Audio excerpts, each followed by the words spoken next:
በስመ አብ ወወልድ ወመንፈስ ቅዱስ አሃዱ አምላክ ይትባረክ እግዚአብሔር አምላከ አበዊነ ስቡህኒ ውእቱ ወልዑልኒ ውእቱ ለዓለም።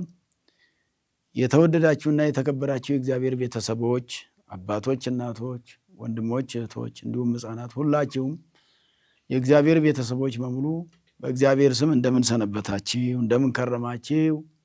ለዚህች ሰዓትና ዕለት ያደረሰን ልዑለ ባህሪ ቅዱሰ ባህሪ ንጹሐ ባህሪ ሕያው ባህሪ እግዚአብሔር አምላካችን ዛሬም ዘውትርም ስሙ የተመሰገነ ይሁን። እንኳን ለ2018 ዓመተ ምህረት ዘመነ ማርቆስ በዓለ ልደቱ ለእግዚእነ ኢየሱስ ክርስቶስ በሰላም በጤና አደረሰን አደረሳችሁ። እንኳን ለብርሃነ ልደቱ አደረሳችሁ። እንኳን አብሮ አደረሰን። እንግዲህ ከዚህ ቀን ላደረሰን እግዚአብሔር ምስጋና አብዝተን እናቀርባለን።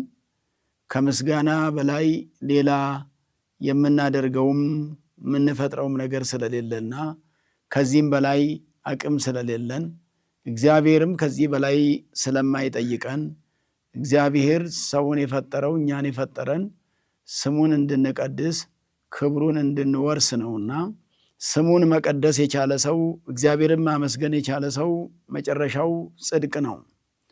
እግዚአብሔርን ማመስገን ሲቻል የምስጋናው ባለቤት እግዚአብሔር ምስጋናውን ስናቀርብለት እኛ ባናመሰግንም በባህሪው ምስጉን ነው እግዚአብሔር አምላክ። መላእክትን ለምስጋና ሰውንም እንደዚሁ ለምስጋና ከመፍጠሩ በፊት በባህሪው ምስጉን የነበረ እግዚአብሔር ከኛ የሚጠብቀው ምስጋናን ነውና በማመሰገንም ጊዜ እግዚአብሔርን ሳይሆን የምንጠቀመው እኛ ነንና ከዚህ ቀን ላደረሰን እግዚአብሔር ምስጋና ይሁን። እንግዲህ እንደሚታወቀው የልደት በዓል የጌታ ኢየሱስ ክርስቶስ በዓላት ተብለው 9 በዓላት አሉ። አበይት በዓላት የሚባሉ ታላላቅ በዓላት። ከታላላቁ በዓላት አንዱ በዓለ ልደቱ ነው። ልደት ማለት መወለድ፣ መታየት፣ መገለጥ ማለት ነው። ለመወለድ ስጋ ያስፈልጋልና ከእመቤታችን ከስጋዋ ስጋን ከነፍሷ ነፍስን ነስቶ ሰው በመሆኑ ተወለደ ብለን ልደቱን እናከብራለን። እንግዲህ ጌታ ኢየሱስ ክርስቶስ ቅድመ ዓለም ከባህሪ አባቱ ያለ እናት ነው የተወለደው። ድህረ ዓለም ወይንም ከ5500 ዘመን በኋላ ደግሞ ያለ አባት ከእናቱ ከቅድስት ድንግል ማርያም ነው በስጋ የተወለደው። ስለዚህ የባህሪ ልደቱን በስጋ ልደቱ የገለጸ ነው። በዚህም ምክንያት ልደት ቀዳማዊ ተአውቀ በዳህራዊ ልደት ተብሎ ይነገራል። ቀዳማዊ ልደቱን በዳህራዊ ልደቱ የገለጠ ነው። እንግዲህ መጽሐፍ ቅዱስ ስለ ልደቱ አስቀድሞም ነቢያት ትንቢት እንደተናገሩና ያ ትንቢቱ እንደተፈጸመ የሚናገር ነውና በዛሬው በልደቱ ዕለት ምስባኮች አሉ። የማህሌት ምስባክ፣ የቅዳሴ ምስባክ፣ ወንጌልም እንደዚሁ የምስባክ ወንጌል፣ የቅዳሴ ወንጌል። የምስባኩ የማህሌቱ ምስባክ ነገሥተ ተርሴስ ወደ ሰያት አመሃ ያበውኡ ይላል። መዝሙረ ዳዊት 74 ቁጥር 10 ላይ ነገሥተ ተርሴስ የተርሴስ የደሰያት ነገሥት አመሃ ያበውኡ እጅ መንሻን ያቀርባሉ። ነገሥተ ሳባ ወዓረብ ጋዳ ያመጽኡ የአረብና የሳባ ነገሥታትም እጅ መንሻን ያመጣሉ። አሁንም ጋዳም አመሃ ወጋዳ ተብሎ ይነገራልና እጅ መንሻ ነው። ወይሰግዱ ሎቱ ኩሎሙ ነገሥተ ምድር የምድር ነገሥታት ሁሉ ይሰግዱለታል። ለሰሙ ይሄ መዝሙር የተነገረው ስለ ንጉሱ ስለ ሰሎሞን ነው። ለሰሎሞን ነገሥታቱ ሁሉ ዓለም በሙሉ ይገዛለት ስለነበረ እንግዲህ ንጉሠ ነገሥት ሆኖ ይህን ዓለም እንደ ገል ቀጥቅጦ እንደ ሰም አቅልጦ የገዛ ከዳዊት ከአባቱ ንግስናን የወረሰ ስርወ መንግስት ዳዊት ሲሆን በዳዊት የተተካው ደግሞ ልጁ ሰሎሞን ነውና ሰሎሞን እግዚአብሔር አብሮት ስለነበረ ንግስናው በእግዚአብሔር ስለሆነ ንግስናውን የሰጠው እግዚአብሔር ስለሆነ ነገስታት ሁሉ ይሰግዱለት ነበር፣ እጅ መንሻም ያመጡለት ነበር ነው። ይሄ ሰሙ ሲሆን ወርቁ ግን የጌታ ኢየሱስ ክርስቶስም የጌታም ነገር አለበት። እዚህ መዝሙር ላይ መዝሙር 71 እግዚኦ ኩነኔ ከሀቦ ለንጉስ አይደለም የሚለው ለንጉሱ ግዛት ወይንም ፍርድህን ስጥ ነው። ፍርድህን ስጥ፣ ፍርድ እንዳታጓድልበት። እንግዲህ ነገስታት መፍረድ የሚችሉት ንጉስ መፍረድ የሚችለው ስጋዊ ንጉስ በትክክለኛ ፍርድ መፍረድ የሚችለው በእግዚአብሔር ሲያምንና እግዚአብሔር ደግሞ ፍርዱን ካልሰወረበት ነው። እግዚአብሔር ፍርድን ሲሰውርበት በትክክል መፍረድ ይሳነዋል፣ ፍጡር ነውና። እግዚአብሔር ሲገልጥ ግን ትክክለኛ ነገር ይፈርዳል። ሀቦ ለንጉስ ብሎ ነው ዳዊት የጸለየው። በእኔ እግር የሚነግሰውን ትክክለኛውን ፍርድ ስጠው አለ። እንደገና ደግሞ ለስጋ ንጉሰ ባህሪ የባህሪ ንጉስ ሲሆን ፈራጅ ይሆናል። እውነተኛ ፍርድ ይፈርድ ዘንድ ስጋን ለአምላክነት አብቃው እያለ ነው የጸለየው። ስጋ ንጉስ ሲሆን ስጋ የባህሪ ንጉስ ሲሆን የስጋ ገንዘብ ለቃል የቃል ገንዘብ ለስጋ እንደተሰጠ ይናገራል ሊቁና እንቲአሁ ለቃል ኮነ ለስጋ ወእንቲአሁ ለስጋ ኮነ ለቃል ተብሎ የተነገረ የስጋ ገንዘብ ለቃል ርቀት ማለት ነው። የስጋ ገንዘብ ለቃል ማለት ግዘፍ ነው። ቃል ገዘፈ በስጋ ስጋ ረቀቀ በቃል ይህን መናገር ነው። ረቂቅ ሲሆን ፈራጅ ይሆናል። ሰዎችን እናንተ የአባቴ ብሩካን ወደ መንግሥተ ሰማያት ኑ ብሎ የሚጠራ ይሆናል ማለት ነው። እውነተኛ ፍርድ ይፈርዳል። ፈርዶ መንግሥተ ሰማያትን ይሰጣል። ፈርዶ ያጸድቃል። ፈርዶ ከሰይጣን ያላቅቃል። ፈርዶ በክብር በመንግሥተ ሰማያት ያኖራል ነውና፣ ስለዚህ ስለ ንጉሱ ዳዊት የተነገረበትና ከዛም አያይዞ የጌታ ኢየሱስ ክርስቶስ ነገርም ስለተነገረበት ይሄ ምስባክ ለልደት የተመረጠበት ምክንያት የጌታ ነገር ስላለበት የጌታን መወለድ የሚናገር ስለሆነ ጌታ በተወለደ ጊዜ የጥበብ ሰዎች ሰብአ ሰገል የሚባሉት እጅ መንሻ ያመጡለት ስለሆነ ነው። ወርቅን፣ ዕጣንን፣ ከርቤን ይዘውለት እንደመጡ ስለሚናገር ነው ለዚህ ቀን የተመረጠውና ለዚህ ቀን ምስባክ የሆነው ከማይሌቱ ጋር የሚሄድ ስለሆነ ማይሌቱም ስለ ልደቱ ስለሆነ ስለዚህ ወይሰግዱ ሎቱ ኩሎሙ ነገሥተ ምድር የምድር ነገሥታት ሰብአ ሰገል የባቢሎን ነገሥታት ይሰግዱለታል። ከዛ በፊት ለእስራኤል አይሰግዱም ነበር። ለምርኮ ነበር የሚመጡት፣ ለመማረክ ነበር የሚመጡት፣ ሀገር ለማጥፋት ነበር የሚመጡት። አሁን ግን የፍቅር ዘመን ነውና ክርስቶስ ፍቅሩን ገልጧልና ለእኛ ብሎ ተወልዷልና እኛን ስለሚወደን ለእኛ ብሎ እስከ መወለድ የማይገባው መጸነስ የማይገባው ተጸነሰ። በማይፀን ተወስኖ መኖር የማይገባው በማይፀን 9 ወር ከ5 ቀን ተወስኖ ኖረ። የማይገባውን አደረገ። ለእኛ ብሎ ለሰዎች ልጆች ብሎ ስለወደደን ስላከበረን፣ የማንወደደውን ስለወደደን፣ የማንከበረውን ስላከበረን፣ የተዋረድነውን ስላከበረን እርሱ ሰው ስለሆነ በዚህ ጊዜ እነዚህም ሰዎች መንገዳቸውን ቀየሩ። ለጠብ ይመጡ የነበሩ ባቢሎናውያን ለፍቅር መጡ። ሊቀሙ ይመጡ የነበሩ ባቢሎናውያን ስጦታ ሊሰጡ መጡ። ስጦታ ከነሱ ታይቶ አይታወቅም። መቀማት ነበር የሚታወቀው። ይቀሙ ነበረ፣ ይገፉ ነበረ፣ ይበድሉ ነበረ። ዛሬ ግን ሊሰጡ መጡ። ታሪክ ተቀየረ ማለት ነው። ሐዲስ ኪዳን ሆነ። ይሄ ነው እኮ 5500 ዘመን ተፈጸመ። ዓመተ ፍዳ ዓመተ ኩነኔ አለቀ። የጌታ የድነቱ ዘመን ደረሰ። የመወለጃው ዘመን ደረሰ። 5 ቀን ተኩል ሲፈጸም ከልጅ ልጅ ተወልጄ አድንሃለሁ ያለው ጊዜው ደረሰና ተፈጸመና ጌታ ኢየሱስ ክርስቶስ ስለተወለደ በኮከብ ላይ በምልክት ተገልጦላቸው ኮከብ እየመራቸው መጡ የጥበብ ሰዎች። ባቢሎናውያን ኮከብ ያመልኩ ነበረና እንደ ልማዳቸው ኮከብ ሊያመልኩ ሲወጡ ኮከቡ መልኩን ቀየረባቸው። በኮከቡ ላይ እመቤታችን ተገለጠችላቸው። በኮከቡ ላይ ጌታን አዝላ ጌታን ታቅፋ ድንግል ማርያም ተገለጠችላቸው። ያ በክፉ መልኩ በአምልኮተ ባዕድ ያዩት የነበረው ኮከብ ሃይማኖት ያስተምራቸው ጀመረ። ኮከቡ እመቤታችንን ይዞ መጣላቸው። ኮከቡ ጌታ ኢየሱስ ክርስቶስን ሕፃን ይዞ እመቤታችን ሕፃኑን ታቅፋ ወልድ ዘበላይሉ ሕፃን ዘበታይቱ የሚባል የአብ ወልድ የሚባል ወልደ አብ የሚባል ሕፃነ ማርያም የሚባል በላይ በባህሪው ወልደ አብ የሚባል በዚህ በስጋ ወልደ ማርያም የሚባል እርሱን አዝሎ ኮከቡ ታያቸውና እየመራቸው ኢየሩሳሌም አደረሳቸው። ጌታ ኢየሱስ ክርስቶስ የተወለደው በኢየሩሳሌም ልዩ ስሙ ቤተልሔም፣ በተለየ መልኩ ደግሞ ቦታው ግርግም ውስጥ ነው የተወለደው። በጎል ሰከበ በአጽርግ ተጠብለለ የሚባለው ለዚህ ነው። በጎል በበረተኛ ነው። በአጽርግት ተጠምለለ፣ በጨርቅም ተጠቀለለ። አዎ አስከበቶ እሙ ውስተ ጎለ እብል ከደነቶ እሙ ቆጽለ በለሶን። ድጓው የዋዜማው ማለት ነው። የልደት ዋዜማ ላይ እናቱ በበረት አስተኛችው ይላል ቅዱስ ያሬድ። በለሶን የሚባል ቅጠልም አለበሰችው ይላል። የምታለብሰው ስለሌለ ጨርቆችንና እንደነዚህ ያሉ ቅጠሎችን ያለበሰችው። ጌታ ኢየሱስ ክርስቶስ ሰማይን በከዋክብት ያለበሰ፣ ምድርን በጽጌያት ያስጌጠ ያለበሰ፣ ለራሱ የሚለብሰውን አጣ። እንዲህ እኮ ነው ለእኛ ብዙ ነገር ነው ያጣው። ብዙ ዋጋ የተከፈለብን፣ ብዙ ነገር የታጣብንን እኛ እያገኘን እሱ አጣ። እሱ ከክብር ዝቅ ብሎ እኛን አከበረን።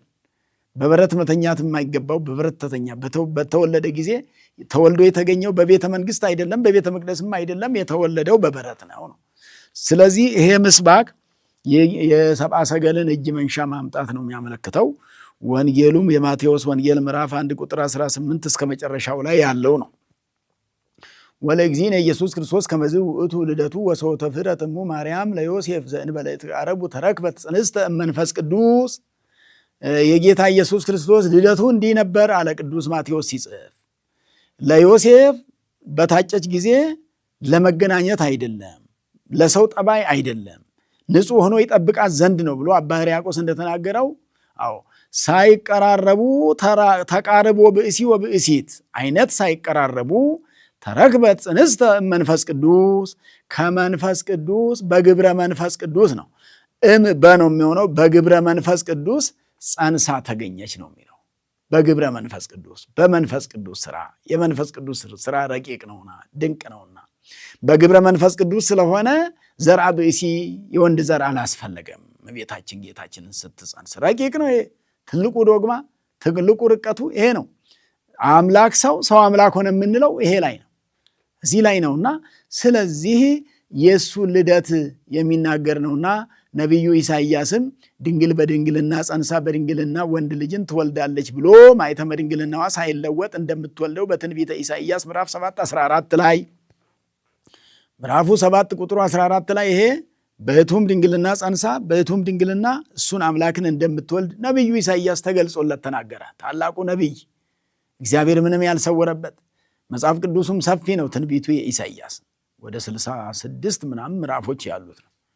ይህን ያክል ሰፊ የሆነ ከነቢያቱ ከሁሉም መጽሐፉ የሚተልቀው የኢሳይያስ ነው።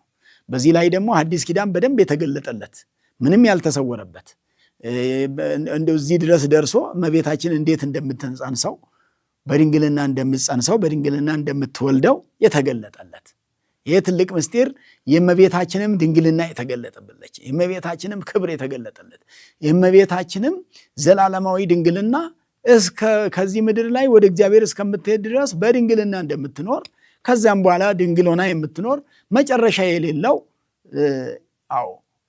ፍጻሜ የሌለው እስከ ብለን የምንለው እስከ መጨረሻው በድንግልና የምትኖር መሆኑ ሁሉ የተገለጠለት ታላቅ ነቢይ ነው ኢሳይያስ ማለት ነው። ስለዚህ እዚህ ወንጌል ላይ የዚህ የማህሌቱ ወንጌል ይሄ ነው። የቅዳሴው ምስባክ ደግሞ እዚሁ ውስጥ ነው። እሱም መዝሙረ ዳዊት 71 ነው። መዝሙረ ዳዊት 71 ከቁጥር 15 ላይ ነው። የሃዩ ወይሁብዎ እምወርቀ አረብ ወዘልፈ ይጼልዩ በእንቲአሁ ወኩሎ አሚረ ይድህርዎ ይላል። የሃዩ እንዘይሁብዎ እንደማለት ነው። እምወርቀ አረብ እንዲህ ተቃንቶ ይተረጎማል። ለሰሎሞን ወርቅ እንደሚገብሩለት ቅድም እንደተናገርኩት ነው። ለጌታ ኢየሱስ ክርስቶስ ከምዕራብ በኩል ወርቅ ይዘውለት ይመጣሉ ይላል። ወርቅ ያመጡለታል። አረብ የሚለውን እንደ ምዕራብ ቆጥሮት ነው ትርጓሜ፣ አባቶቻችን ትርጓሜ። ዋናው ነገር ወርቅና ዕጣን ከርቤ ይዘውለት ይመጣሉ ማለት ነው። ወርቅ፣ ዕጣን፣ ከርቤ ይዘውለት ይመጣሉ። የጥበብ ሰዎች ሰብአ ሰገል ባቢሎናውያን ማለቱ ነው። እንዲህ እየገበሩለት ይኖራል አለ ሰሎሞን። ነገስታት እየገበሩለት ዓለም እየገበረለት የኖረ ነው 40 ዘመን ሲኖር። ጌታ ኢየሱስ ክርስቶስም ደግሞ 33 ዓመት ከ3 ወር በምድር ላይ እየገበሩለት ነው። አንድ ሌላ ደግሞ ጽሩይ ወርቅና ሃይማኖታቸውን ምዕመናን ሃይማኖታቸውን የጠራ ሃይማኖታቸውን የጠራ ምግባራቸውን እየሰጡት ይኖራል፣ እየገበሩለት ይኖራል። ዛሬ ለእግዚአብሔር አሁን እየገበርን ነው። ንጹህ ሃይማኖት ለእግዚአብሔር ስናቀርብ እውነተኛ እምነት ማለት ነው። እውነተኛ እምነት፣ እውነተኛ ምግባር ለእግዚአብሔር ስናቀርብ ይሃዩ ይኖራል። እንደዚህ የእኛም ምግባር እየተቀበለ የእኛን ሃይማኖት እያየ ጽኑ ሃይማኖታችንን ጠንካራ እምነታችንን እግዚአብሔር እየገመገመ እያየ ለሃይማኖታችንና ለምግባራችን ዋጋ እየሰጠን ይኖራል ለማለት ነው። ይሃዩ ማለት ይኖራል ማለት ስለሆነ ወዘልፈ ይጼልዩ በእንቲአሁ ስለ እሱ ይጸለያሉ አለ። እንኳንስ ስለ ሰሎሞን ስለ አሕዛባዊ ንጉሥም ይጸለያል። ጸልዩ በእንተ ናቡከደነጾር ንጉሥ ወበእንተ ብልጣሶር ወልዱ ይላል መጽሐፉ። ስለ ንጉሡ ናቡከደነጾርና ስለ ልጁ ስለ ብልጣሶር ጸልዩ። እምነት ባይኖራቸውም መሪዎች ይጸለይላቸዋል። መሪ ያለ እግዚአብሔር ፈቃድ ስለማይመጣ ማለት ነው። ሁልጊዜ እንደምንናገረው የሚመሩ ሰዎች ያለ እግዚአብሔር ፈቃድ አይመጡም። ተመሪዎቹ መልካም ሲሆኑ መልካም መሪ ይመጣል። ሰዎች ምእመናን ወይንም ደግሞ ነዋሪዎች፣ የሰዎች ልጆች ለእግዚአብሔር ተገዢዎች ከሆኑ፣ እውነተኞች ከሆኑ፣ ቅን ከሆኑ መሪም ቅን ይሆናል። ሰዎች ጠማማ ከሆኑ መሪም እንደዛው ይሆናል። መሪውም እንደዛ ይሆናል ማለት። ስለዚህ የእኛ መልካምነት መሪዎችን መልካም ያደርጋቸዋልና መልካም እንድንሆንም ነው እዚህ ውስጥ መልእክቱ እየተላለፈ ያለው። ሌላው ደግሞ በእንቲአሁ አለ ስለሱ ስለ ልጅ በቅንው ወልድከ በስቁል ወልድከ ብለው አብን ይለምኑታል ነው። ይሄ ምስጢሩ አንዱ ይሄ ነው። ቅን የተቸነከረ ለእኛ ብሎ የተቸነከረ በመስቀል ላይ የተቸነከረው ለእኛ ብሎ የተሰቀለው ለእኛ ብሎ የተወለደው ለራሱ ብሎ አይደለም፣ ለአብን ብሎ አይደለም፣ ለመላእክት ብሎ አይደለም፣ ለማንም ብሎ አይደለም፣ ለእኛ ለሰው ልጆች ብሎ የተወለደ።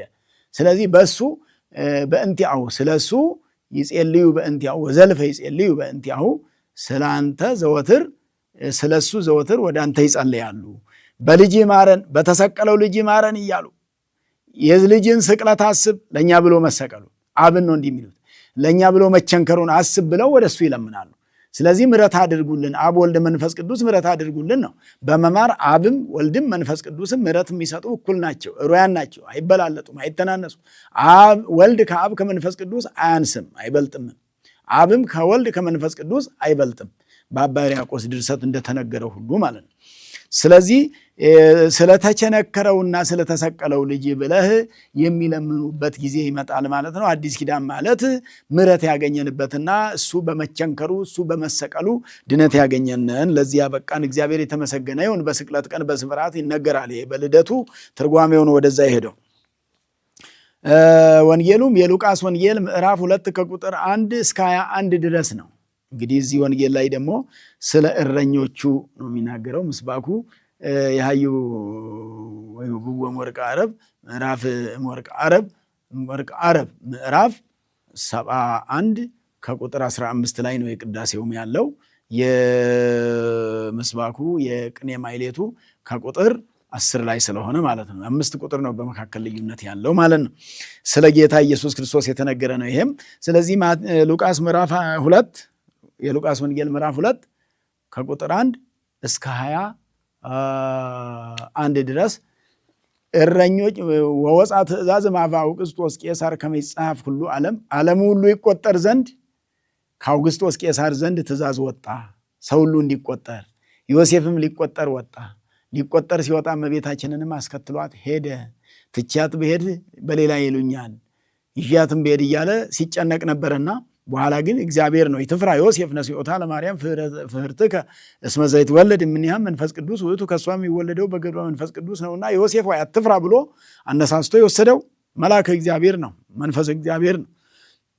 ሄዶም በዚያ በበረት ነው እንግዲህ ጌታ ኢየሱስ ክርስቶስ ለሕዝብ ቆጠራ ዮሴፍ በሄደ ጊዜ እና እመቤታችንም በሄደችበት ጊዜ በሕዝብ ቆጠራ ቀን ነው ጌታ ኢየሱስ ክርስቶስ ለቆጠራ ሄደው እዛው ተራ ደርሷቸው እስከሚመዘገቡ እስከሚቆጠሩ ድረስ በዛ ባሉበት ነው የመውለጃዋ ቀን ወበፃ ዕለተ ወሊዶታ የመውለጃዋ ቀን ደረሰ። ጌታ ኢየሱስ ክርስቶስ የተጸነሰው መጋቢት 29 ቀን ነው፣ የተወለደው ታኅሳስ 29 ቀን ነው።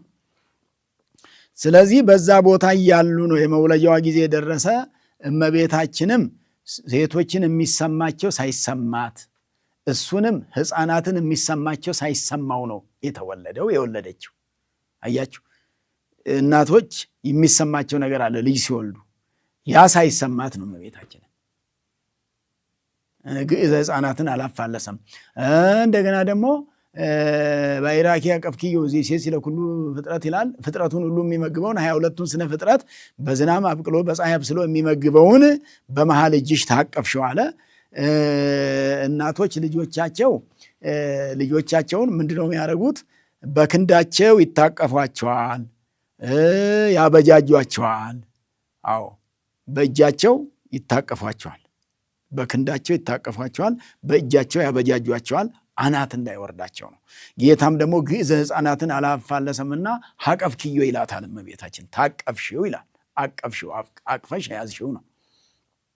ስለዚህ በዚህ ጊዜ ጌታ ኢየሱስ ክርስቶስ ሕፃናቱን የሚሰማቸው ሳይሰማው፣ እርሷንም እናቶችን የሚሰማቸው ሳይሰማት የመንፈስ ቅዱስ ስራ ነውና፣ ረቂቅ ስራ ነውና፣ ረቂቁ ነው እየገዘፈ ያለውና፣ ረቂቁ ነውና ስጋ ለብሶ እየተገለጠ ያለውና በዚህ መልክ ተገለጠ፣ ተወለደ።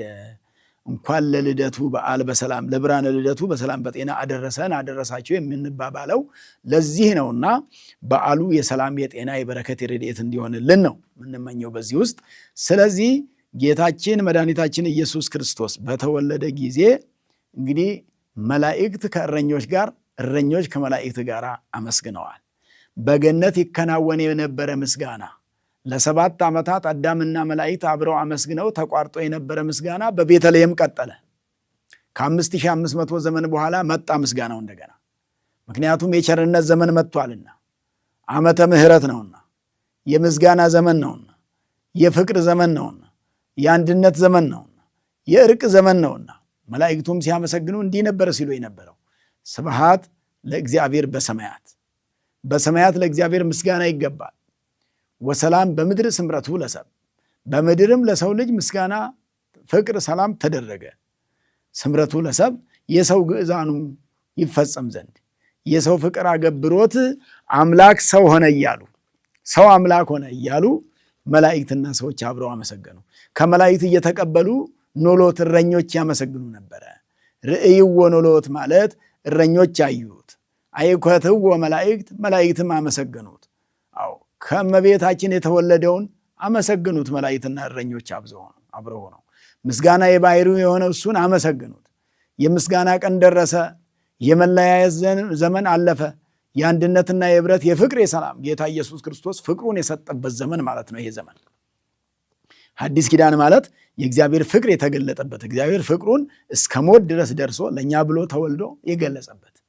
ስለዚህ እግዚአብሔር የገለጠውን ፍቅር እንዳናጠፋ ስለሚያስፈልግ እሱ ፍቅሩን ገልጦልናል። እኛ ደግሞ ለወንድሞቻችን፣ ለወገኖቻችን፣ ለሰው ልጆች ፍቅራችንን የማንገልጥ ከሆነ ልደቱን ያላከበርን ነን።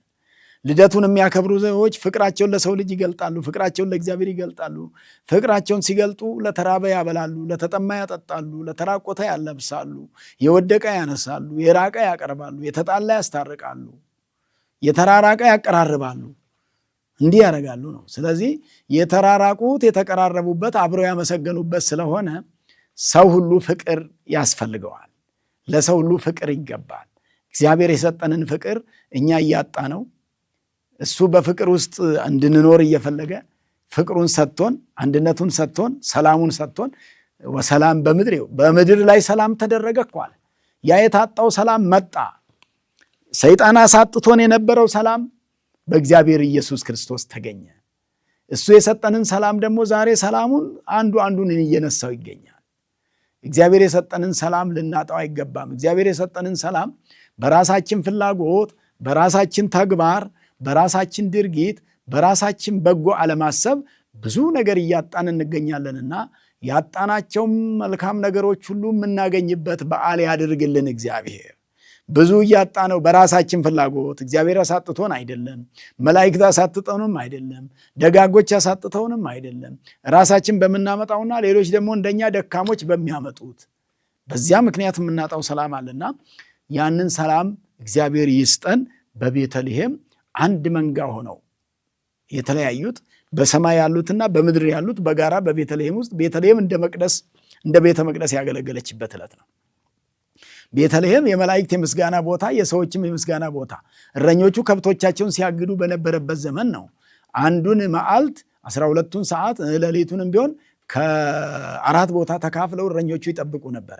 4 ቦታ ማለት 3 ነው የሚደርሳቸው። አንዱ አካች፣ አንዱ ቡድን ማታ ሲጀምር እስከ 3 ሰዓት፣ ሌላው ደግሞ ከ3 ሰዓት ተተክሎ እስከ 6፣ በ6 የተተካው ደግሞ እስከ 9፣ በ9 የተተካው ደግሞ እስከ 12፣ እንዲህ ያሉ 24ቱን ሰዓት ከ4 ቦታ ከፍለው በ3 አካታች 3 ሰዓት 4 ጊዜ አንዱን ቀን ለ4 ተካፍለው በሚጠብቁበት ቀን ነው እንግዲህ እግዚአብሔር አድሏቸው በዛ ጌታ ኢየሱስ ክርስቶስ በመንፈቀ ሌሊት በዚያ በሌሊቱ በሚወለድ ጊዜ የጨለማው ዘመን እንዳለፈ ብርሃን እንደመጣ ቤተልሔሙ አካባቢ ብርሃን ሆነ ማለት ነው።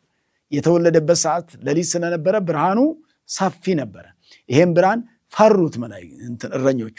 ከዛ መልአኩ አትፍሩ አላቸው። ወይቤሎሙ መልአክ ይትፍርሁ እስመ ናሁ ተወልደ ለክሙ በሀገረ ዳዊት ዘይሁዳ፣ በዳዊት ሀገር የዳዊት ዕጣ ክፍል የይሁዳ ዕጣ ክፍል በምትሆን በሀገረ ዳዊት ጌታ ተወልዷል። ቡሩክ መድህነ ዓለም የዓለሙ መድኃኒት ተወለደላችሁ ብሎ በሉቃስ ወንጌል ምዕራፍ 2 ቁጥር 11 ላይ ወናሁ ተወልደ ለክሙ መድህኑ ለኩሉ ዓለም የዓለሙ ሁሉ መድኃኒት መድኃኔ ዓለም የሚለው ስምም የወጣለት የተወለደለት ነው ጌታ ኢየሱስ ክርስቶስ። ይህንን ስም ደግሞ የተናገሩት ያወጡት መላእክት ናቸው። አውጥተው የነገሩትም ለእረኞች ነው። የዓለሙ ሁሉ ደስታ የሚሆነው ዛሬ ተወለደ። በሐዘን የኖረው ዓለም ዛሬ ደስታ አገኘ። በጭንቀት የኖረው ዓለም ዛሬ እረፍት አገኘ። በመወለዱ አሳረፈን። በመወለዱ እኛን አከበረን። በመወለዱ እኛን ከፍ ከፍ ያደረገን እግዚአብሔር የተመሰገነ ይሁን። ስለዚህ ቅዱስ ያሬድም ይሄንን ቀን ዮም ተወልደ እግዚእ ወመድህን ይላል።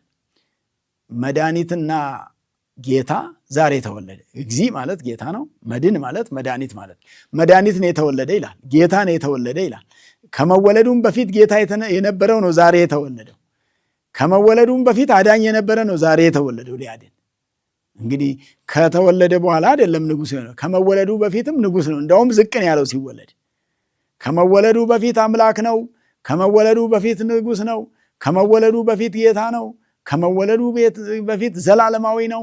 ያን የተወለደው በቤተልሔም ከመቤታችን ከቅድስት ድንግል ማርያም ትንቢቱ ተነግሮባት ስለነበረ ወአንቲ ቤተልሔም ምድረ ኤፍራታ ትትሃቲም ነገሥተ ይሁዳ፣ አንቺ ቤተልሔም ከይሁዳ ነገሥታት ብትበልጪ እንጂ አታንሽም።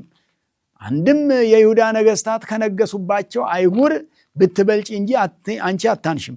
እስመ እምኔኪ ተወልደ፣ አዎ ንጉሥ ክርስቶስ ዘይርእዮሙ ለሕዝቤ እስራኤል፣ ሕዝቤ እስራኤልን የሚጠብቅ እስራኤል ዘነፍስን የሚጠብቅ ከአንቺ ተወልዷልና በአንቺ ተወልዷልና። እመቤታችንም ቤተልሔም ቤተ ህብስት ሲል ደግሞ ጌታ ከአንቺ ተወልዷልና፣ ስለዚህ አንቺ ከነገስታቱ ከነገስታት ይሁዳ ትበልጫለች ተብሎ ትልቅ ትንቢት የተነገረባት ስለሆነች ቤተልሔም ማለት ቤት ማደሪያ ነው። ልሔም ህብስት ነው። የህብስት ቤት የህብስት የኢየሱስ ክርስቶስ ቤት ማርያም ልሔም ኢየሱስ ክርስቶስ ወአምጽኡ ልሔሞሙ ውስተ አፍሆሙ እንዲል በዚህ መልክ የተነገረባት አለ። ትንቢት ተነግሮባታልና ጌታ ዝም ብሎ እንደ እንግዳ ደራሽ እንደ ውሃ ፈሳሽ ድንገት እዛ ስለደረሱ የተወለደባት ሳይሆን ትንቢት ተነግሮ አስቀድሞ ሲጻፍባት የነበረ ሲነገርባት የነበረ ነቢያቱ ብዙ ትንቢት የተናገሩባት ሱባኤ የቆጠሩባት ምስጢር ያመሰጠሩባት ናት። በዛ ምክንያት ነው ትንቢተ ነቢያትንም ለመፈጸም በዚህ ስፍራ ተወልዷል ጌታችን ኢየሱስ ክርስቶስ።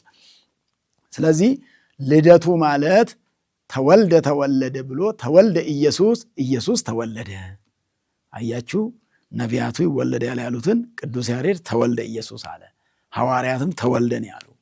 እኛውን ተወለደ ብለን ነው የምናስተምረው። ይወለዳል ብለን ሳይሆን ተወልዶ አድጎ ተሰቅሎ ሞትን ድል አድርጎ ተነስቶ አዳነን፣ አረገ፣ ዳግምም ይመጣል እያል የምናመሰግነው ነውና ለዚህ ቀን ያደረሰን አምላካችን መድኃኒታችን ኢየሱስ ክርስቶስ ስሙ የተመሰገነ ይሁን። ይህ በዓል የአንድነትና የሰላም በዓል ስለሆነ በጋራ የሚያመሰግኑበት በጋራ የሚዘምሩበት በዓል ስለሆነ የዝማሬም በዓል ነው። መላእክትና እረኞች አብረው በማመስገናቸው በቤተ ክርስቲያን ተሰብስበን የምናመሰግንበት ነውና በቤተ ክርስቲያኑ እግዚአብሔርን ስናመሰግን እግዚአብሔርን ስናገለግል መልካምና በጎ ነገር ስለሆነ ለዚህ በጎ ነገር ያዘጋጀን አምላካችን መድኃኒታችን ኢየሱስ ክርስቶስ ስሙ የተመሰገነ ይሁን። የልደቱን በዓል የሰላም፣ የጤና፣ የበረከት፣ የረድኤት እንዲያደርግልን ነው የምንለምነው።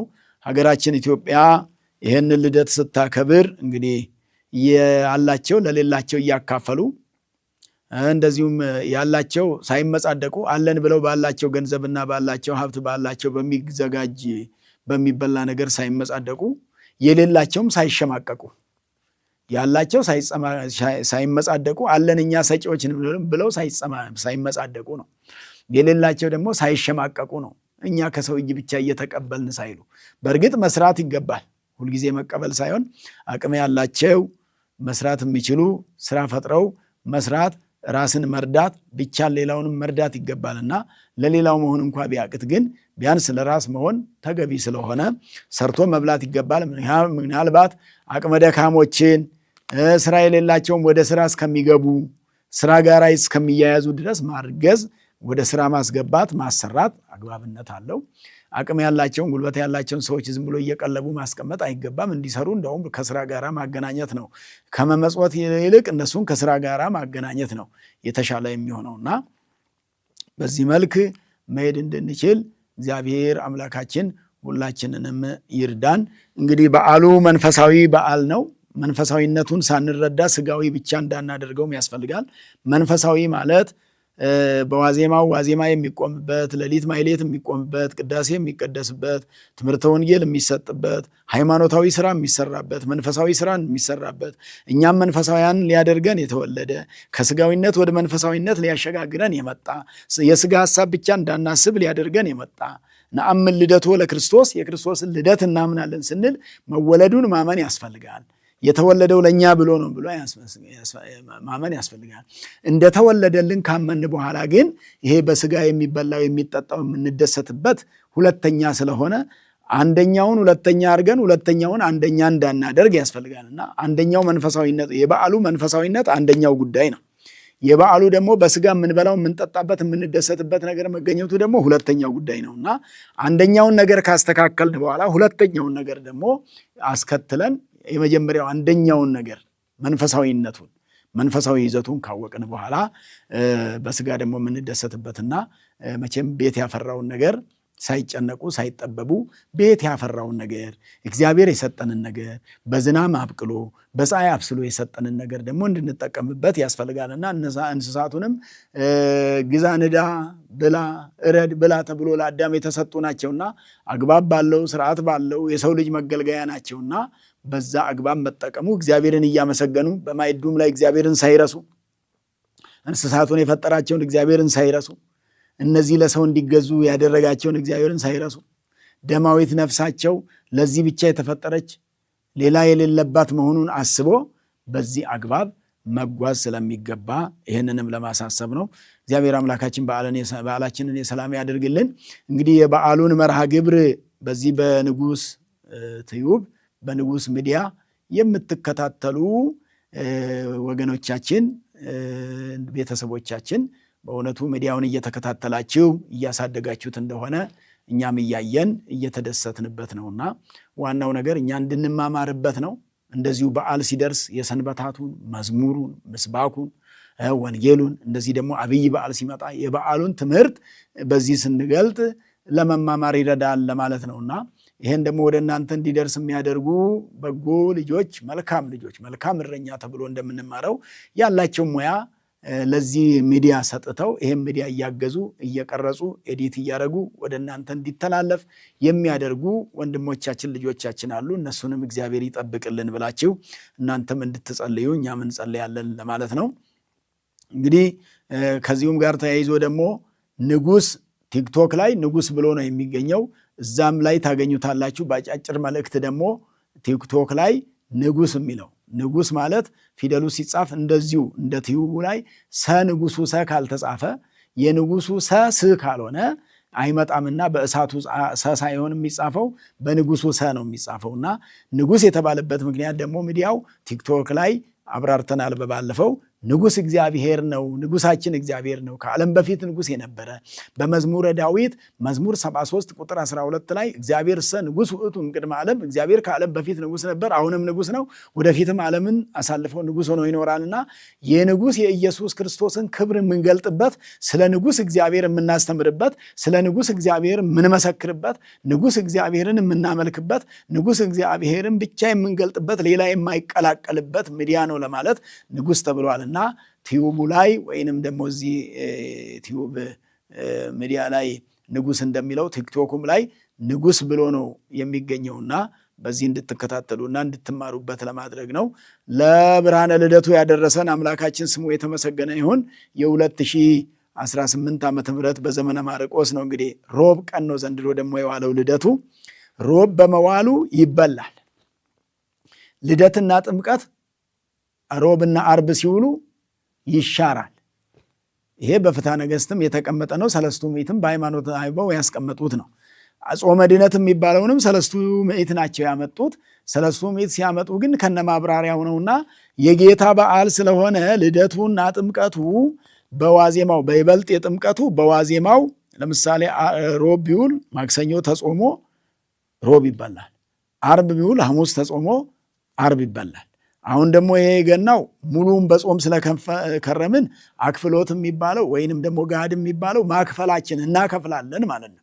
ለምሳሌ አሁን ልደት የዋለው ሮብ ነው፣ ማክሰኞ ሳይበላ ይዋላል አክፍሎት ስለሆነ ያ አክፍሎቱ ነው እንደ ጋድ የሚቆጠረው። የዚህ የጥምቀት ግን ጋድ ነው ሲበላ ተሰንብቶ በዋዜማው ስለሚጾም የጋዱ አተረጓጓም የየራሱ ስላለው የልደትና የገናው ማለት ነውና ስለዚህም ማክሰኞ ሳይበላ ስለሚዋልና ስለሚታደር እኩለ ሌሊት ቅዳሴ ተቀድሶ 6 ሰዓት ቅዳሴ ተገብቶ ሌሊት ስጋ ወደሙ መቀበልና ተገድፏል ወይንም ደግሞ ጾሙ የለም ማለት ነውና እንደ እሁድ ነው የሚቆጠረው። ልደትና ጥምቀት አርብና ሮብ ላይ ሲሙሉ አርብና ሮብ እሁድ ነው የሚሆኑት ማለት ነውና የጌታ በዓል ይሄን ያደርጋል። ይህንን በዚሁ እንድታስታውሱ ለማሳሰብ ነው። እግዚአብሔር አምላካችን ከሁላችን ጋር ይሁን። ወስብሐት ለእግዚአብሔር። ይቆየን።